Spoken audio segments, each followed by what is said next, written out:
부산집 믿음의 가족 여러분, 오늘도 배움과 성장하는 복된 하루가 되시기를 바랍니다.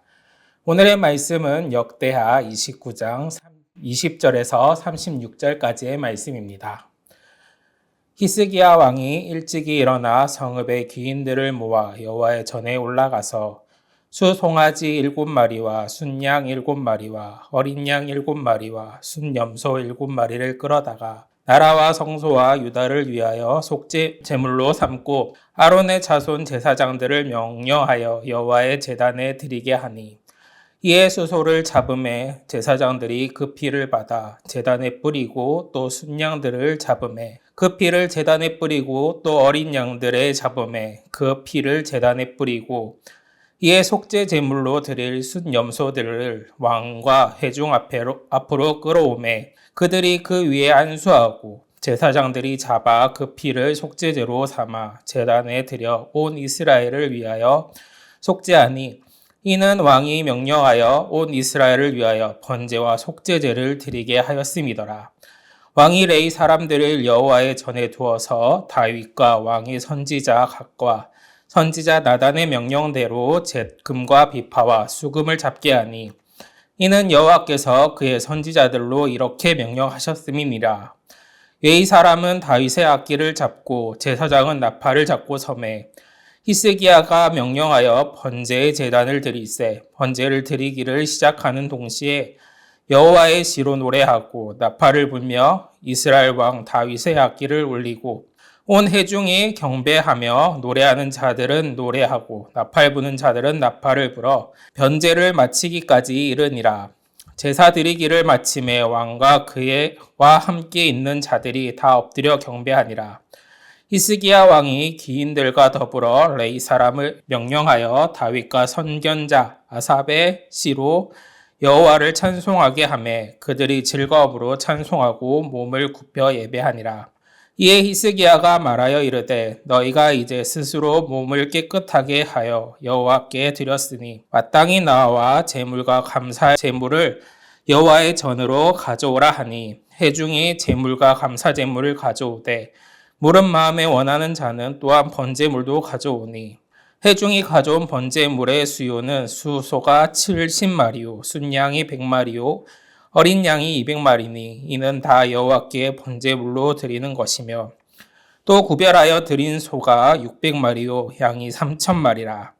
그런데 제사장이 부족하여 그 모든 번제 짐승들의 가죽을 능히 벗기지 못하는 고로 그의 형제 레위 사람들이 그 일을 마치기까지 돕고 다른 제사장들이 성결하기까지를 기다렸으니 이는 레위 사람의 성결하게 함이 제사장들보다 성심이 있었음이라. 번제와 화목제의 기름과 각 번제에 속한 전제들이 많더라. 이와 같이 여호와의 전에서 섬기는 일이 순서대로 갖추어지느니라. 이 일이 갑자기 되었으나 하나님께서 백성을 위하여 예비하셨으므로 히스기야가 백성을 더불어 기뻐하였더라. 아멘.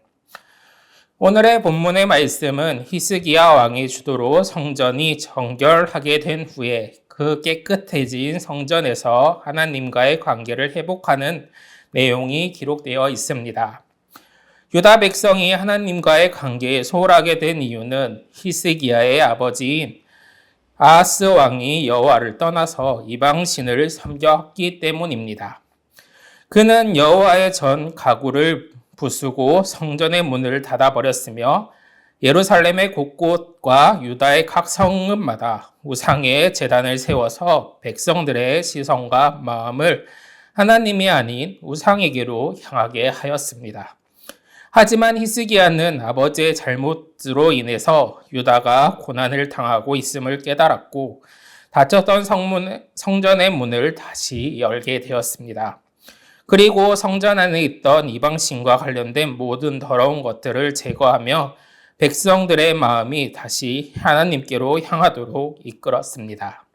그것이 바로 하나님과의 관계 회복의 시작이었습니다.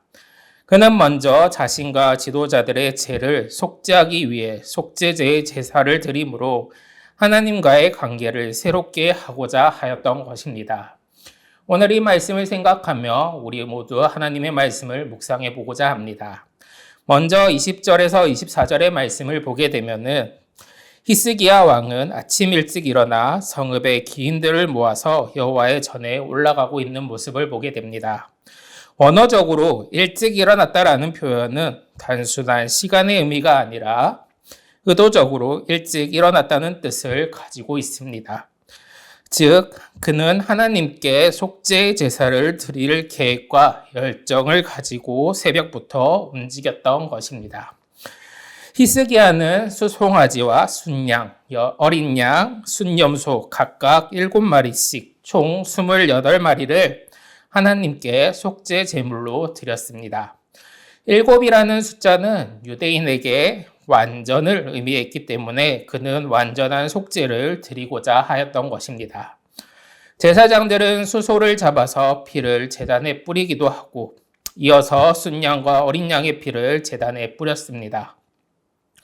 이는 무죄한 제물을 피로 죄인을 정결케 하심을 상징하고 있는 것입니다. 이후에 순염소들을 왕과 회중 앞에 끌어오자 왕과 백성을 그 위에 안수하였습니다. 이는 자신의 죄를 제물에게 전가한다는 의미의 상징적인 행위인 것입니다.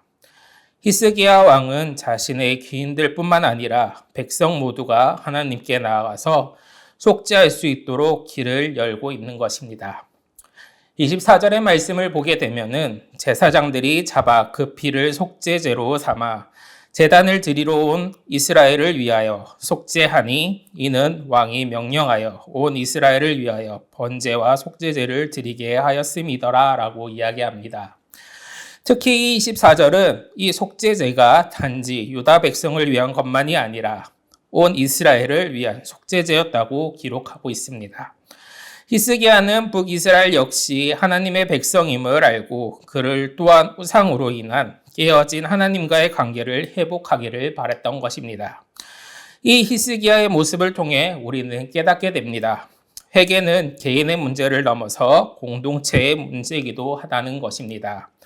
부산진 믿음의 가족 여러분, 우리는 나 자신의 죄뿐만 아니라 가정과 교회, 사회, 민족의 죄를 위해서도 하나님께 중보하며 속죄의 기도를 드려야 합니다.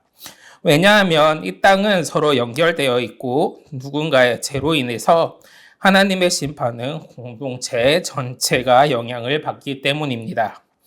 다니엘이 나라의 죄를 대신하여서 회개했던 것처럼 우리도 나라와 열방의 죄를 대신하여서 하나님 앞에 나아가야만 합니다. 그것이 바로 진정한 회복의 시작일 것입니다. 이어서 25절에서 30절 말씀을 보게 되면은 속죄제가 드려진 후에 히스기야는 다윗 왕 시대의 찬양대를 다시 회복시키셨습니다. 그는 제사와 함께 찬양이 반드시 회복돼야 함을 알았던 것입니다. 오늘의 본문은 선지자 갓과 선지자 나단의 명령대로 찬양대를 조직했다고 밝히고 있습니다. 이는 찬양대가 단순히 다윗의 생각으로 만들어진 것이 아니라 하나님의 인도하심 아래 세워진 제도였음을 보여주고 있는 것입니다. 따라서 찬양은 제사와 함께 예배에서 결코 빠질 수 없는 요소임을 의미합니다. 제사와 찬양이 동시에 울려 퍼질 때 백성들은 하나님 앞에 엎드려 경배했습니다. 그리고 30절에 즐거움으로 찬송하고 몸을 굽혀 예배하였다라고 기록하고 있습니다. 즐거움이로라는 이 표현은 원어상 기쁨이 넘칠 정도로 지나칠 만큼 즐거워하며라는 의미를 가지고 있습니다. 즉 다시 말하면 레위인들은 억지로 의무를 수행한 것이 아니라 하나님께 제사를 드릴 수 있음에 벅찬 기쁨으로 찬양을 하였다는 것입니다. 예배가 회복되자 찬양이 회복되었고 찬양이 회복되자 그들의 마음도 회복되었던 것입니다. 부산진 믿음의 가족 여러분, 우리 또한 하나님께서 맡기신 사역과 봉사를 어떤 의미로 어떤 마음으로 감당하고 있는지를 돌아보아야 할 것입니다. 혹시 억지로 의무적으로 감당하고 있다면 다시금 주님 앞에 나아가서 회복의 기쁨으로 회복하는 은혜가 있기를 소망합니다. 마지막으로 31절에서 36절의 말씀을 보게 되면은 히스기야가 이렇게 백성들에게 이야기하고 있습니다. 너희가 이제 스스로 몸을 깨끗하게 하였으니 마땅히 제물과 감사 제물을 여호와 앞에 드려라. 백성들은 자원하는 마음으로 감사 제물을 가져오고 있었습니다. 그리고 마음에 감동된 자들이 번제물까지 함께 드렸습니다. 속죄제를 통해 자신을 성결케 한 자만이 감사의 제물을 드릴 수 있었던 것입니다. 회개 없는 감사는 있을 수 없습니다. 먼저 제가 씻겨야 참된 감사와 헌신이 나올 수 있다는 것입니다. 그런데 백성들은 가져온 제물이 너무 많아서 제사장들이 감당할 수 없었습니다. 그래서 늘 자신을 성결하게 하던 레위 사람들이 제사장을 도와서 번제를 드렸고, 이로써 여호와 전에서 섬기는 일이 순서대로 갖추어졌다라고 기록하고 있는 것입니다. 모든 일이 갑자기 일어났으나 하나님께서 백성을 위하여서 예비하였으므로 히스기야와 백성이 함께 기뻐하고 있었던 것입니다. 다시 말하면 하나님께서 보이지 않게 일하시며 모든 회복이 가정을 준비해 두셨던 것을 이야기합니다. 하나님은 유다 백성이 성결케 되는 것을 아시고 그들이 낙심하지 않도록 모든 것을 미리 예비해 두셨던 것입니다. 그리고 그 예비하심 속에서 백성들은 하나님과의 관계를 회복을 기쁨을 함께 누릴 수 있게 하여 주신 것입니다. 부산진 믿음의 가족 여러분, 오늘 이 말씀을 통하여서 우리는 분명히 깨닫게 될 것입니다. 하나님 앞에 우리의 죄를 내려놓고 회개하면 하나님의 관계를 회복할 때 그곳에 참된 기쁨이 회복된다는 것입니다. 하나님께서 주시는 기쁨은 개인의 기쁨이 아니라 공동체가 함께 누리는 기쁨일 것입니다. 우리가 하나님을 주어로 두고 우리가 삶이 동사가 되어서 하나님을 섬기게 될 때 그 삶은 언제나 기쁨의 삶이 될 것입니다.